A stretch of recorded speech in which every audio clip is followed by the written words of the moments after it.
Hey guys, welcome back to the program. Welcome back to the D Time Love Show. And today we have a first on the channel. We have a micro brand from Korea, the Varon Chiri. They say they have designed an everyday sports watch with beautiful proportions and exceptional comfort, created by the opinions and feedback of the watch enthusiasts. So yes, they have spoken to us fellow watch addicts and fellow watch enthusiasts. Now, this debut model, which they call the Blazer, has an RRP price of $450 US. Now, the version they have sent in is the special edition Korean version. It has a Korean pattern on the chapter ring, as the standard version has your orthodox hour and minute markers.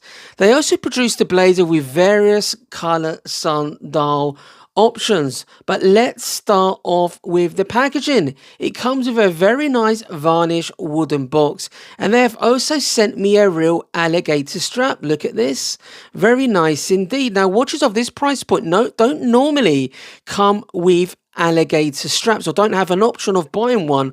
You'd have to go to the sort of aftermarket for that sort of stuff. But it's very nice to see that they have considered the quality, that us real watch enthusiasts would love a real alligator strap rather than your normal sort of nasty croc grain straps that normally come with these types of watches at this price point. So I see where they're going in regards to this, but how does the watch fare? Have they overdone it with this packaging and alligator strap? Now, before I go through my first impressions, let's take a closer look at the specifications of this timepiece. But so far, the wooden box, initial impressions is good, but how does this piece fare in regards to the packaging and overall package? But let's have a look at the movement first of all. So this watch has a Miyota 9039 movement, a premium automatic movement powered by the Miyota 9039, crafted in Japan by Citizen, who own Miyota. Now this is a more premium Miyota movement, but it's got no date wheel function or anything like that,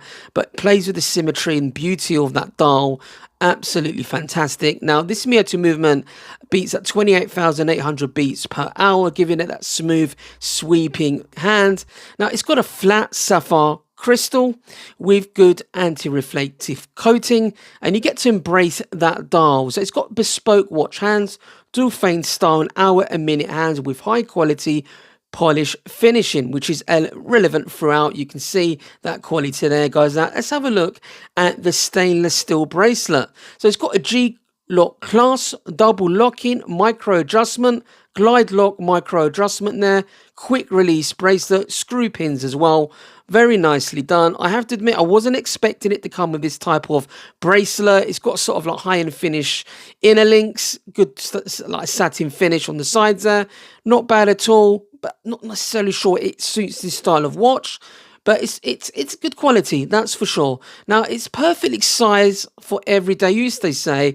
And I have to admit, the case size of 38.5 millimeters, very nice indeed. Lug to lug, only 45 millimeters, with a lug bandwidth of 20 millimeters. Now, the thickness is only 9.7 millimeters, so it's quite thin, I have to say. Very nice indeed to see a thin watch at 38.5 millimeters. Now, it's got 100 meters water resistance. Very cool indeed. Now, my final thoughts on the Varon Chiri Blazer. Now, the name says it all really, doesn't it? I have to say, it is a very versatile piece, and I think that's what they're going for. So, the Blazer is Varon Chiri's first timepiece, and I have to be honest, it's pretty impressive for a debut piece. The overall look of the Blazer is, for me, very, very European, while the polished Dufenstein hour and minute hands make me think of, a Grand Seiko and a hint of Patek Philippe Calatrava, I have to say. But some decoration details are very much Korean with this special edition.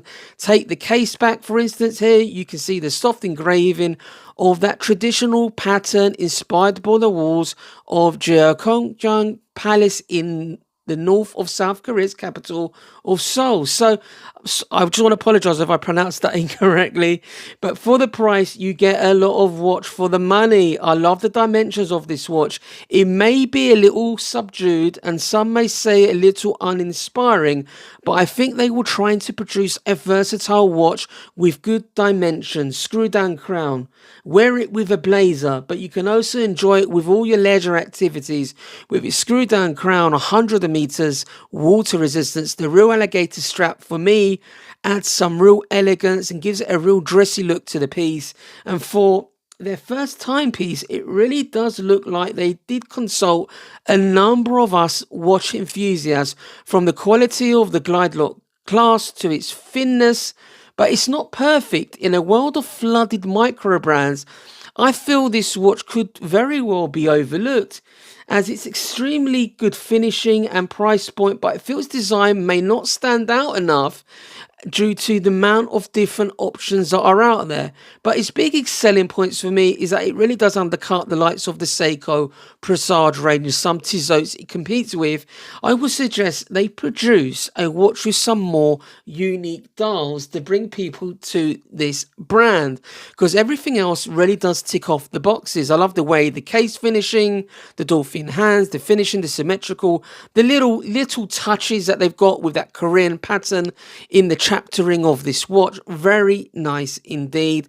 Overall, it's a good watch.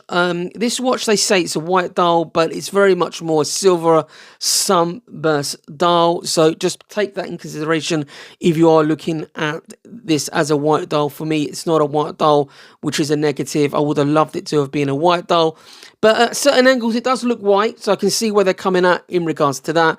It's very cool timepiece. I would say it looks better on the alligator strap. That dressy look is more fitting with this particular timepiece. I can see where they've gone with that sort of stainless steel bracelet. It's nice, it's cool. I'm not sure it's the best fit for it, but overall in terms of quality of that bracelet for the price, you do get a hell of a lot of watch for the money. So the negatives are, I would say it can be a little bit uninspiring as a first debut piece.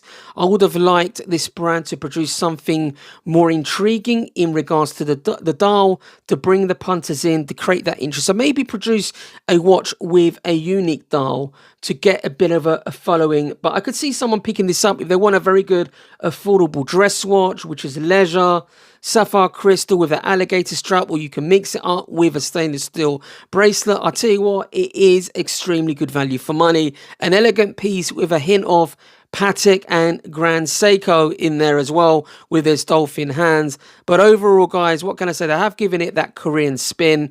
A very impressive debut, I have to admit. I've seen watch brands' debuts being very poor quality at times, but design wise very good. So I think if they can add a little bit to the selection of dials they have, maybe some textured dials or something unique colors, I think they could do very, very well, guys. So guys, I hope you liked today's video. Don't forget to comment, like and subscribe, and I'll see you in the next video. Take care, see you soon.